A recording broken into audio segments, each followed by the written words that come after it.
ini apakah akan menggunakan rubriks? Tadi sudah ada yang menyampaikan rubriks. Tadi yang menyampaikan rubriks siapa tadi? Yang mau mengucapkan?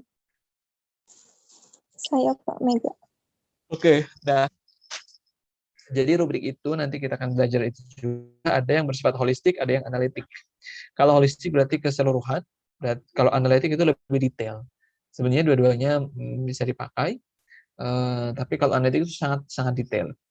Nah, rubrik itu adalah ketika melakukan sebuah performance, karena speaking adalah sebuah performance, akhirnya menggunakan rubrik ini. Kemudian administrative concerns. Jadi ketika hendak melakukan assessment of speaking, waktu yang dibutuhkan ini akan lama tidak? Harus melihat, cukup nggak waktunya? Ketika harus dilakukan di dalam kelas, semuanya 1-1 5 menit kali. Nah, nanti yang lain ngapain? Seperti itu. Kemudian, si assessment ini nanti apakah mau bersifat langsung atau recording? Karena ini akan berpengaruh juga. Biasanya kalau recording itu, kalian pasti mengingat biasanya itu ngapalin. Kalau live, bisa saja kalian bilang kurang persiapan. Nah, ini beberapa isu ya. Kemudian, kriterianya apa nih? Jadi kriteria ini nanti yang digunakan di dalam rubrik tadi. Dalam yang harus dievaluasi. Nah, ini apakah fokus terhadap fluency atau accuracy? Kalau fluency berarti yang penting ngomongnya lancar, grammarnya bukan berarti grammar tidak penting ya. Jadi pronunciation-nya ada error-error sedikit, terus grammarnya juga error-error. Itu yang mau ditekankan yang mana? Nah, ini juga nanti akan berpengaruh terhadap rubrik yang digunakan. Nah, yang ini tentu saja tipe speaking yang seperti apa ini yang akan digunakan di dalam melakukan assessment.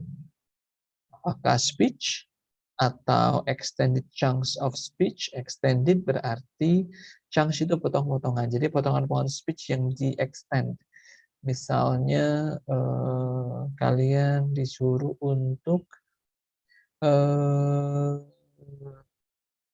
misalnya oke, hari ini kita akan ngobrolin tentang gaya hidup sehat. Nah, tadi ada gaya hidup sehat, kalian menyampaikan ini. Ya, silahkan diperjelas lagi, disampaikan lagi. Extend dari poin-poin yang kecil. Atau speech yang structure atau organized. Misalnya kalian public speaking, seperti itu. Kemudian, where the amount of speech is control, misalnya kalian harus ngomong tentang sekian menit dengan jumlah kata sekian, misalnya. Itu ada kontrolnya di situ. Atau harus ada specific number of points yang harus, ketika kalian nanti speaking, kalian harus menjelaskan atau menjawab sekian poin pertanyaan-pertanyaan ini, tapi dalam bentuk speech itu juga bisa. Contohnya yang ini gini. Please describe about your holiday, the most memorable one. Hanya satu kan ya. Nah, in your description, you have to include.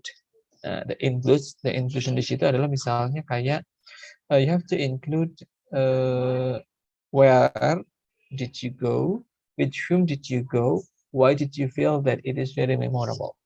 Nah, 3 hal tersebut itu harus dijawab, points yang harus di-require di dalam speaking-nya, seperti itu. Sampai sini ada yang mau ditanyakan? Silakan.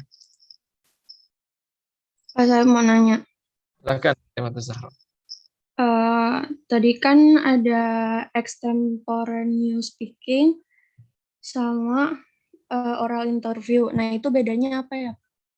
Selain durasi waktu. Soalnya kan oral interview juga sama-sama langsung topiknya dikasih. Sebentar. Tadi pertanyaan kamu itu yang mana dan mana? Yang di ways to essay speaking, Pak. Oke. Yang di atas berarti ya. Yang mana? Yang di bagian formal ada oral interview, yang di bagian informal ada extemporaneous speaking. Nah, itu perbedaannya apa ya, Pak?